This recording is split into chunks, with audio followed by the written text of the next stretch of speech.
शांति।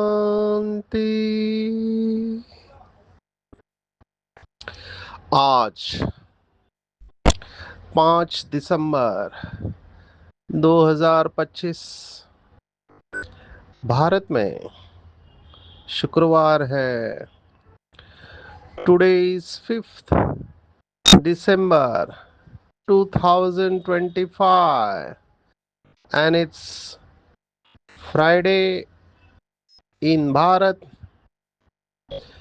आज की मुरली का जादुई रहस्य स्वयं को प्रेरणा देने के लिए magical secrets of today's murli for motivating the self. आज की साकार मुरली हम एक इम्पॉर्टेंट स्किल के ऊपर देखने वाले हैं। एक कला कहो, और वो लौकिक और अलौकिक जीवन दोनों में महत्वपूर्ण है। अव्यक्त बाप दादा के भी महावाक्य है कि सफलता के लिए ये दो शक्तियां बहुत जरूरी है। आज की मुरली में बाबा इसी शक्ति के बारे में कह रहा है। वैसे जीने के लिए बहुत सारी शक्तियां आवश्यक होती है, उसमें मैं 3 बातों को ज्यादा महत्व देता हूँ। एक, प्रॉब्लम सॉल्विंग स्किल्स, माना समस्याओं का समाधान निकालने की कला। ये बहुत इंपॉर्टेंट है इस समय। क्यों? क्योंकि डे बाय डे, दिनों दिन ये कठिन होते जाने वाला है। शरीर की बीमारी कहो या आत्मा की बीमारी, प्रकृति के तत्व जो भी है, घमसान बाबा कहते हैं, ये दिनों दिन बढ़ने वाला है।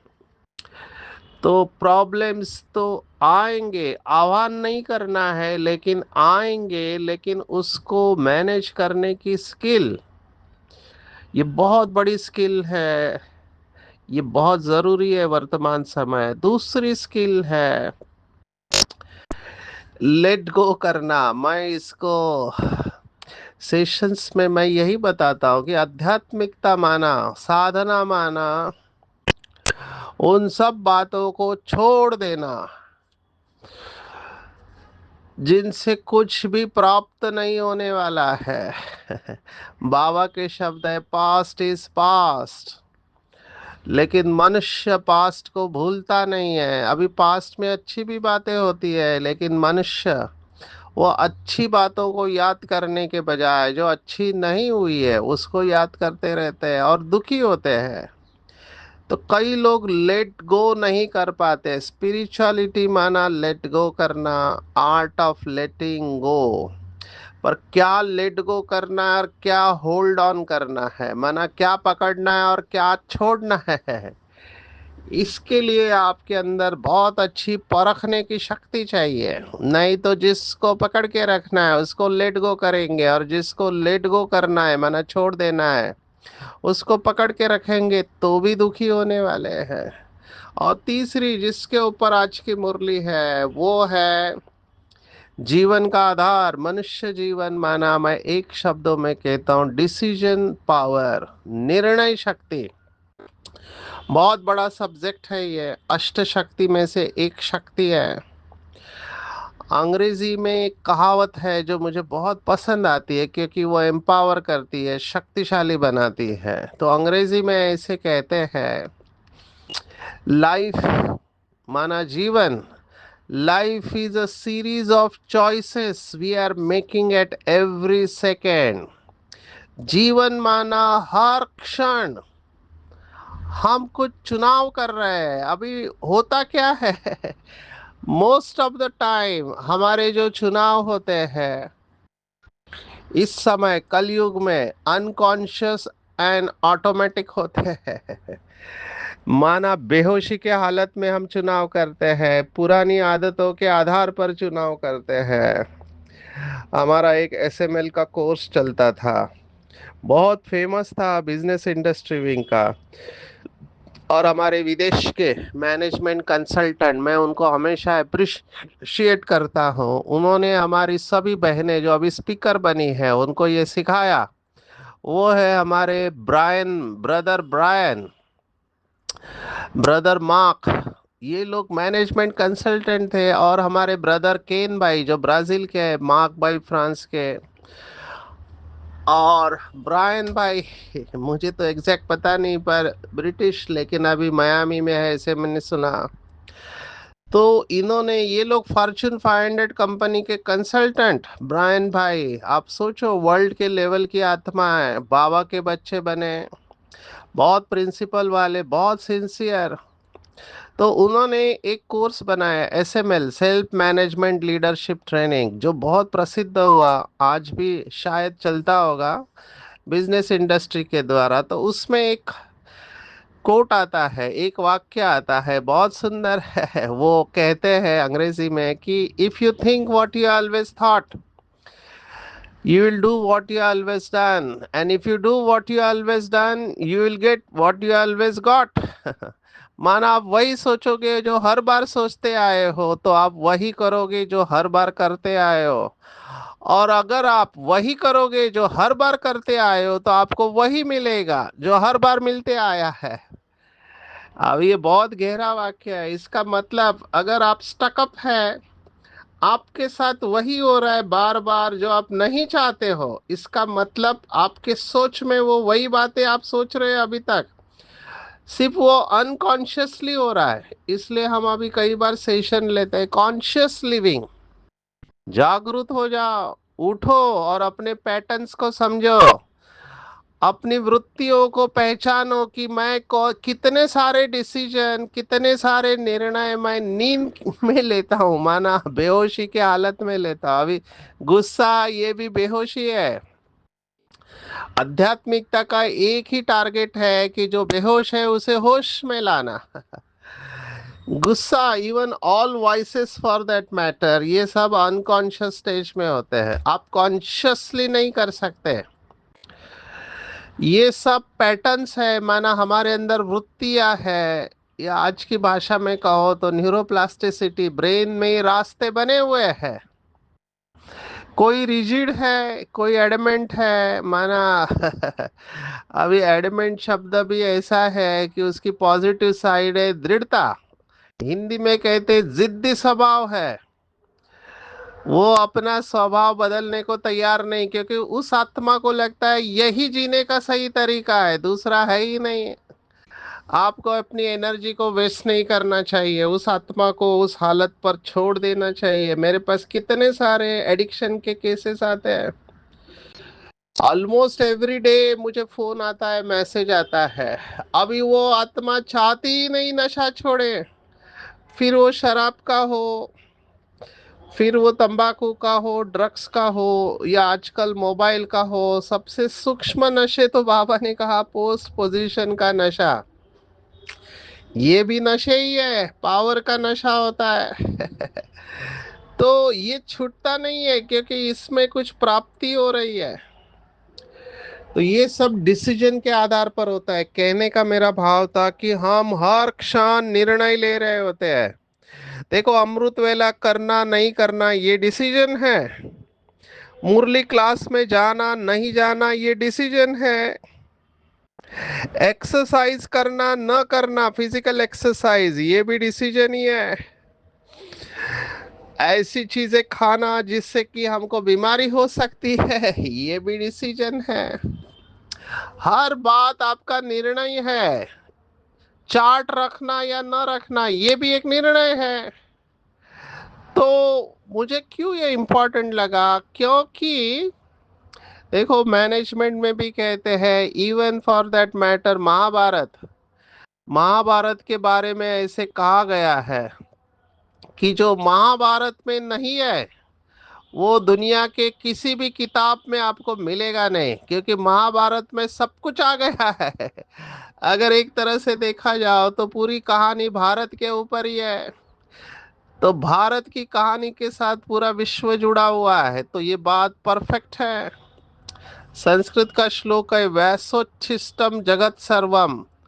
माना व्यास जो है, जिन्होंने ये सब शास्त्र लिखे, उन्होंने सब झूठा करके रखा हुआ है, बाकी लोग उसी के ऊपर किताबें लिख रहे हैं। तो महाभारत में भी ये बात आती है कि देखो, दुर्योधन है और अर्जुन है या युधिष्ठिर है, दोनों ने किससे ओपिनियन लिया, इसके ऊपर उनका जीवन का निर्णय होता है। दुर्योधन ने अपना जो एडवाइजर है वो शकुनी को चुना, और अर्जुन का एडवाइजर थे स्वयं भगवान। तो हमको ये देखना चाहिए कि हम किससे एडवाइस लेते हैं, क्योंकि एडवाइस या किसी की भी राय से हम प्रभावित हो सकते हैं और निर्णय गलत हो सकते हैं। अभी यहाँ पे कैच क्या है, मैं क्यों इतना समय दे रहा हूँ इस बात को, कि राइट और रॉन्ग की समझ हर एक की अलग अलग होती है। अब ये बहुत सूक्ष्म बातें हैं, हमको किसी को जज नहीं करना है। मैं किसी को भी जज नहीं करता हूँ, ना कर रहा हूँ, मैं केवल निरीक्षण बता रहा हूँ। अभी जिस आत्मा ने गड़बड़ किया हुआ है, प्रूफ है, निकाला भी दिया गया है उसको, क्या उस आत्मा के साथ जाना चाहिए या नहीं जाना चाहिए, इट्स अ डिसीजन। और ये बहुत बड़ा डिसीजन है। मुझे किसी ने पूछा कि निमित्त आत्मा है, इस आत्मा के साथ क्यों घूम रही है जबकि इसको निकाला गया है हर वक्त उसी के पास, और उसका वो पैटर्न गया नहीं है उस आत्मा का। मेरे पास कोई जवाब नहीं है इस बात का। मैंने कहा साक्षी होके देखो, शुभ भावना रखो, राजधानी बन रही है, हर एक की जरूरत है। होता क्या है कि कुछ लोगों का बिहेवियर हमको अनएक्सेप्टेबल रहता है। माना कुछ लोगों का बिहेवियर, उनका बर्ताव हमको लगता है कि इन्होंने शिव बाबा की डिससर्विस की है, शिव बाबा के श्रीमत का उल्लंघन किया है, तो इनको इनको निकाल देना चाहिए। मैं कल का ही अनुभव सुनाता हूँ, मेरे जीवन में पहली बार ऐसे हुआ। हम अभी फरीदाबाद दिल्ली गए थे, तो फरीदाबाद बॉर्डर पर है दिल्ली से। तो फरीदाबाद से हम प्रोग्राम करके निकले, और दिल्ली एयरपोर्ट पे रात को 9 बजे हमारा फ्लाइट था।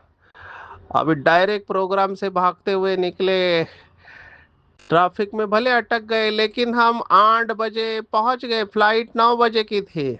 लेकिन तभी मैसेज आया कि फ्लाइट डिले हो गई, और टाइमिंग था 10:10। मैंने कहा कोई बात नहीं, बाबा ने मुझे समय दिया। फिर थोड़ी देर बाद मैसेज आया, फ्लाइट का टाइमिंग हो गया 10:45, माना पौने 11 बजे, 10:45। फिर थोड़ी देर बाद मैसेज आया, इट इज क्वार्टर टू 12, 11:45। फिर मैसेज आया 12:10।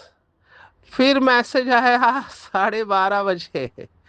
आप सोचो। और फिर फ्लाइट छूटी वो 1 बजे, अर्ली मॉर्निंग। अभी उस समय लोगों ने इतना हल्ला मचाया एयरपोर्ट के ऊपर, मुझे पता नहीं, कई लोग शूटिंग निकाल रहे थे, आजकल मोबाइल आ गए हैं। तो मैं देख रहा था कि लोग इतना घंटे से, क्योंकि 2 घंटा पहले इंटरनेशनल एयरपोर्ट में बहुत चलना होता है सामान लेके, तो कई लोग 7 बजे आए थे, और कोई कम्युनिकेशन नहीं मिल रहा है बराबर कि आगे क्या होने वाला है। तो उससे कई लोगों का गुस्सा बढ़ रहा था, उसमें माताएं भी थी, भाई भी थे, और ऐसे ऐसे शब्दों का इस्तेमाल हो रहा था। मैं सब साक्षी होके देख रहा था। और उसमें ऐसे भी हमने देखे जो एंजॉय कर रहे हैं, वो भी थके हुए हैं। टाइम वेस्ट हुआ है, बिजनेसमैन है, कई लोग दिल्ली बॉम्बे अप डाउन करते हैं डेली फ्लाइट से। लेकिन कई लोग उसको बहुत लाइटली ले रहे हैं, कई लोग बहुत गुस्से में बबूले हो रहे हैं, आग बबूले, और हमारे जैसे लोग साक्षी होकर खेल देख रहे हैं। क्योंकि सभी को उधर जाना ठीक नहीं था, क्योंकि हर एक का थिंकिंग अलग था। फिर एक पायलट को ही जाने से रोक दिया लोगों ने, लोगों का गुस्सा। फिर सीआईएसएफ के सिक्योरिटी वाले आए, और फिर फ्लाइट 1 बजे वाली निकली, और हम लोग पहुंचे 4:30 बजे मुंबई, अमृत वेला। अभी 4:30 बजे लैंड होने के बाद फिर से अनाउंसमेंट हुआ कि ग्राउंड स्टाफ नहीं है, इसलिए एक जगह पे हम 10-15 मिनट खड़े रहे। उसके बाद जो भी हुआ आप समझ सकते हैं। तो मैं ये नोटिस कर रहा था कि लोग कैसे परिस्थिति को रिएक्ट करते हैं। अच्छे अच्छे पढ़े लिखे लोग, बिजनेसमैन, अच्छे घर के लोग, लेकिन ये जो गुस्सा है, मैं इसका ऑटोमेटिक बिहेवियर की बात आपको कर रहा हूँ। लोग रिकॉर्ड कर रहे हैं, लेकिन जब गुस्सा आग बबूले हो जाते हैं तो क्या करते हैं वो पता नहीं चलता है। अभी ये गुस्सा लौकिक दुनिया में तो है, और मुझे ऐसे अंदर से फीलिंग आता है कि डे बाय डे ये बढ़ते जाने वाला है। क्यों? क्योंकि स्पिरिचुअलिटी कहते कामात क्रोधो भी जायते, भगवत गीता 2 अध्याय 62 वर्ष, 62-63वां श्लोक। बहुत सारी इच्छाएं पूर्ण नहीं हुई है, एक दूसरों से बहुत अपेक्षा है, पति पत्नी माँ बाप बच्चे बॉस एम्प्लॉय, बहुत सारी अपेक्षाएं पूर्ण नहीं हुई है, डिफरेंस ऑफ ओपिनियन है। तो अंदर वो फ्रस्ट्रेशन की एनर्जी है, अंदर निराशा की एनर्जी है, जो गुस्से में मैनिफेस्ट होती है। बैटरी डिस्चार्ज है, सहन शक्ति कम, तो लोग तो गुस्सा बढ़ने वाला है। यहाँ पर बाबा बच्चों को उन्नति के लिए एक बात आज की मुरली में कह रहे हैं कि आज्ञाकारी बन, बाप दादा की मत पर चलते रहो, वहां अपनी मत को मत मिलाओ। जैसे एक भाई ऐसे ही डिस्टर्ब हो गया, अभी निमित्त आत्माओं से मेजॉरिटी डिस्टर्ब होते हैं, तो उसने कहा हम नहीं छोड़ेंगे इनको। मैंने बहुत समझाया कि तुम इसमें मत जाओ। बाबा बैठा है, बोला नहीं, बाबा ने मुझे निमित्त बनाया है इनको सजा देने के लिए।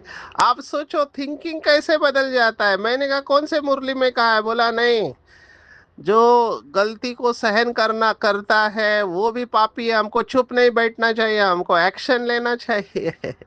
अभी ये श्रीमत नहीं है बाबा की, I am very sorry to say. कई लोगों को ये स्वीकार नहीं होता है, इसीलिए ब्रह्मा कुमारी का स्ट्रक्चर हमको समझना चाहिए। ऐसे नहीं कि हमको दिखाई नहीं देता, हम भी ये सब देख रहे हैं जो कुछ भी हो रहा है। लेकिन जो मैंने बाबा के ज्ञान को समझा है, मुझे बहुत लोग मिलते हैं और बताते हैं कि बीके भाई बहने वैसे है नहीं जैसे बाबा चाहता है। आज तो बाबा ने देखो मुरली में क्या कहा, नोट करने जैसी बात है, अंडरलाइन करना चाहिए। बाबा ने क्या कहा? कई लोग बाबा बाबा कहते रहते हैं, लेकिन जिगरी प्यार नहीं है बाबा से। माना बाबा को भी ये समझ में आता है कि ये लोग चालाकी कर रहे हैं, लेकिन बाबा से तो आप छिप नहीं सकते ना। तो हमको पता है, बाबा को भी पता है कि बाबा के बच्चे नंबरवार है। तो हमको, मुझे एक बात बहुत अच्छी लगी कुछ दिन पहले जो मुरली में आई थी, कि अवगुण देखने की आंख बंद कर देना चाहिए। अभी तुरंत मुझे प्रश्न पूछते हैं कि यज्ञ का नुकसान हो रहा है, नाम बदनाम हो रहा है, आप आंख कैसे बंद कर सकते हो? आपको एक्शन तो लेना ही पड़ेगा ना। आंख बंद कर करके कैसे चल सकते हो? मैंने कहा ठीक है, आप, अगर आपको बताना ही है तो बहुत शुभ भावना से, बाबा ने ये भी मुरली में कहा है, जो निमित्त है। अभी अगला प्रश्न मुझे तुरंत पूछा, निमित्त आत्माएं से ही गलती हो रही तो क्या करे? मैंने कहा फिर बाबा है, बाबा को बताओ। अभी ये सब मैं आपको रियल इंसिडेंट्स इसलिए सुना रहा हूं कि कहां तक देखो बुद्धि डिसीजन दे रही है हर क्षण। क्योंकि ये लौकिक के संस्कार है कि गलती हुई तो सजा मिलनी चाहिए, माफी नहीं देनी चाहिए। मैं यहाँ पर थोड़ा डिफरेंस ऑफ ओपिनियन रखता हूँ और मेरा ये डिसीजन बहुत लोगों को अच्छा नहीं लगता है। देखो, हमने जो ज्ञान को समझा है वो ये है कि बाबा ने निमित्त आत्माओं को रखा हुआ है। तो आज की मुरली से मुझे यही प्रश्न पूछा कि बाबा की श्रीमत तो हम 100% फॉलो करने को तैयार है, लेकिन जो निमित्त आत्मा है जो श्रीमत पर नहीं चल रही है उनकी श्रीमत क्यों फॉलो करें। माना उनकी श्रीमत तो होती ही नहीं, उनकी मत ही कहेंगे। तो बाबा ने ये जो बात कही है कि अगर ब्रह्मा बाबा के कहने से कुछ नुकसान भी हुआ तो भी रिस्पॉन्सिबल बाप है, ये बात भी स्वीकार कर रहे हैं। लेकिन अभी जो निमित्त आत्मा है उनकी मत के साथ अगर डिफरेंस ऑफ ओपिनियन है, माना आपको कुछ और लगता है, निमित्त आत्माओं को कुछ और लगता है, तो क्या करें, ऐसा प्रश्न मुझे पूछा।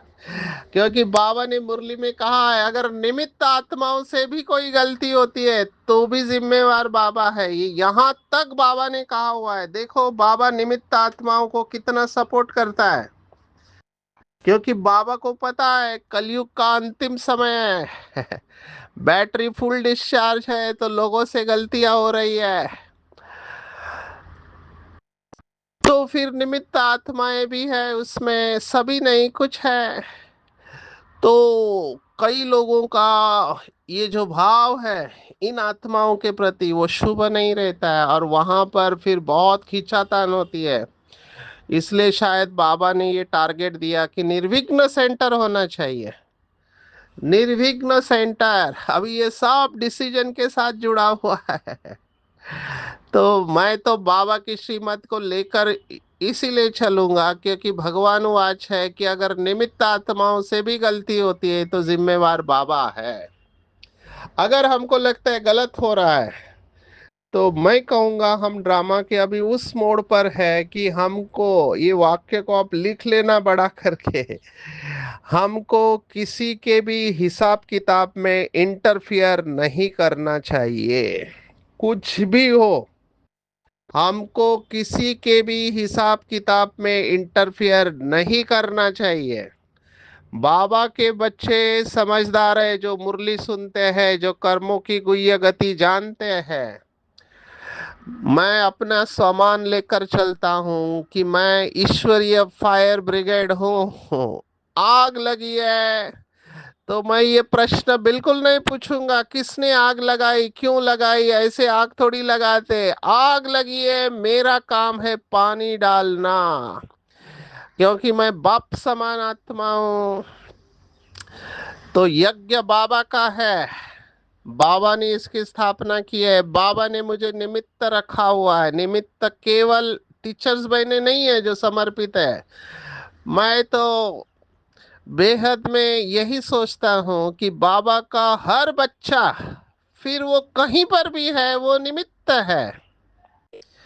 देखो ये मुरली रहस्य कौन कौन सुनता है, मुझे भी वंडर लगता है। कनाडा में सुन रहे हैं, न्यूजीलैंड, ये दोनों छोर है। कनाडा कहाँ नॉर्थ अमेरिका में आया, न्यूजीलैंड नीचे, कहाँ ऑस्ट्रेलिया, कहाँ चाइना, कहाँ गल्फ कंट्रीज, कितने देशों में सुन रहे हैं। तो ये जहां पर भी बाबा के बच्चे हैं मैं उन सबको निमित्त समझता हूँ। और हम सभी उसी समान में रहे कि भगवान ने एक भाई ने मुझे पूछा कि मैं इस पूरी कंट्री में अकेला हूँ, तो मैंने कहा बाबा ने आपको उधर रखा हुआ है, उधर की आत्माओं का कल्याण करने के लिए, आप बेहद में रहो। कितने सारे बाबा के बच्चे हैं जहां पर कोई सेंटर नहीं है लेकिन अच्छी सेवा कर रहे हैं, बहुत नशे में रहते हैं। हमारी एक आत्मा, मैं नाम नहीं बता सकता, गुप्त है। यहाँ केरल के पास एक माले कंट्रीज करके है, तो आपने मालदीव सुना होगा, वहां पर और एक है। तो वहां पर वो अकेले, समुंदर है तो समुंदर पर जाके मुरलियों का ट्रांसलेशन करते थे। रिसर्च किया उन्होंने मुरली के टॉपिक के ऊपर और बहुत बड़ा नोटबुक बना के हमारी परम आदरणीय दादी जानकी जी को दिया था, तो उन्होंने मुझे ये सब डेटा दिखाया। तो बाबा के बच्चे कहाँ कहाँ गए हुए हैं, ये सब बाबा ने, हम इसको कहेंगे स्लीपर सेल्स, भेजे हुए हैं। स्लीपर सेल से टेररिस्ट का शब्द है। टेररिस्ट लोग वेश बदल कर जैसे भारत में घूम रहे हैं, वो बॉम्ब ब्लास्ट करते हैं। तो हम भी आत्मिक बॉम्ब और परमात्मा बॉम्ब फोड़ने वाले स्लीपर सेल से भगवान के घर के। इसीलिए हर वक्त शिव बाबा की मत को बुद्धि में रखना है, डाउट आना ही नहीं चाहिए। बाबा ने आज कहा, देखो माया का जलवा है, 100 125 मंजिल के बड़े बड़े मकान बनाते रहते हैं। बुर्ज खलीफा करके है दुबई में, कितनी ऊंची बिल्डिंग है, अभी मुझे नहीं पता इसके बाद और कोई बिल्डिंग बनी है या नहीं। इतना बड़ा टावर बना चुके हैं। मुंबई में तो बहुत बड़े बड़े टावर्स है, बाकी स्थानों पर भी हो रहे। बाबा ने इसे माया का पॉम्प बताया है। भगवान शिव की विशेषता है कि वो वैराग्य दिलाता है, ये सब जाने वाला है।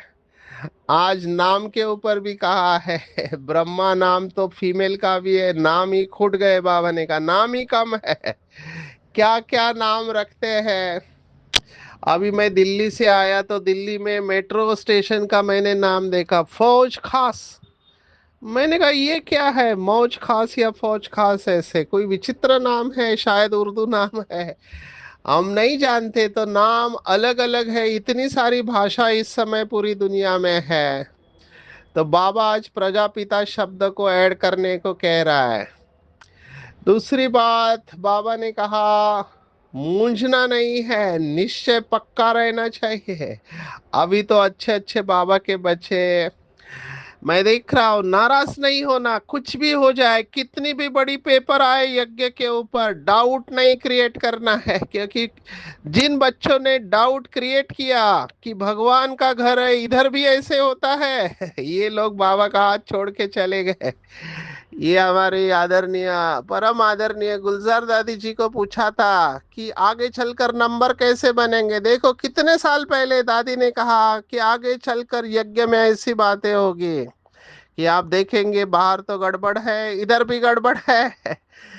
तो कुछ बाबा के बच्चे डिस्टर्ब होके कहेंगे, भगवान होके कुछ करता क्यों नहीं, इधर रहने से क्या फायदा, वो हाथ छोड़ देंगे। ऐसे बाबा के नामी ग्रामी अभी वारिस क्वालिटी बच्चों ने हाथ छोड़ दिया, यही कारण डिस्टर्ब होके। दूसरे भी देखेंगे यहाँ पर भी ऐसा हो रहा है, उनको ज्ञान का फाउंडेशन पक्का है, उनको वैराग्य आ जाएगा और उस वैराग्य में वो अपने विकर्म विनाश कर लेंगे। तो अपने को चेक करना है, नाराज नहीं होना है किसी भी बात से। और मैं यहाँ पर ऐड करना चाहूंगा, सुनी सुनाई बातों के ऊपर बिल्कुल नहीं। क्योंकि कौन किस भाव से सुना रहा आपको नहीं पता, सुनना ही नहीं है ये सब बातें, अवगुण देखने ही नहीं है। माताओं को या औरों को कहा बंधन को काटने का पुरुषार्थ करना है, बच्चों को संभालने के लिए नर्स को रखना है, लेकिन सेवा करनी है। राजधानी बन रही है, अपना भाग्य बनाना है। संकल्प को, संकल्प बीज है, तो शुभ भावना से भरपूर रखने वाले विश्व कल्याणकारी बनना है। जैसे सारे वृक्ष का सार बीज में होता है, ऐसे संकल्प रूपी बीज हर आत्मा के प्रति, प्रकृति के प्रति शुभ भावना वाला रखना है। सबको बाप समान बनाने की भावना, निर्बल को बलवान, बाबा के शब्द बहुत सुंदर है। दुखी अशांत आत्मा को सदा सुखी शांत बनाने की भाव, वासार संकल्प में भरा हुआ हो। कोई भी संकल्प इस सार से खाली और व्यर्थ नहीं रहेगा, तभी कहेंगे कि विश्व कल्याणकारी आत्मा। तो चेक करना चाहिए, क्या मैं ऐसी विश्व कल्याणकारी आत्मा हूँ। अगर नहीं है तो अपने को चेक और चेंज करेंगे। संकल्प शुभ भावना से भरा हुआ हो, माया के झमेले होते रहेंगे, कलयुग अंत है, तो माया के झमेलों में घबराने के बजाय परमात्मा मेले के मौज मनाते रहना। ये मुझे याद आ रहा है, डायमंड जुबली वर्ष में बाबा ने 9 बातों से मुक्त होने को कहा था, उसमें की एक बात थी झमेला मुक्त बनो। तो बाबा ने वही कहा था, मेला और झमेला, या तो आप मेले में है या झमेले में है। तो झमेलों से घबराना नहीं है, उससे मुक्त होना है। और कर्मातीत बनने की पॉइंट है कि जितना जितना शरीर बनने का अभ्यास होगा, उतना ये सब बंधन, शरीर का, कर्म का, व्यक्ति का, वैभव का, स्वभाव संस्कारों का, ये सब बंधन से मुक्त हो जाएंगे। और न्यारे और प्यारे बनने का अभ्यास होगा तो सदा निर्लिप्त हो जाएंगे। अच्छा, ओम शांति।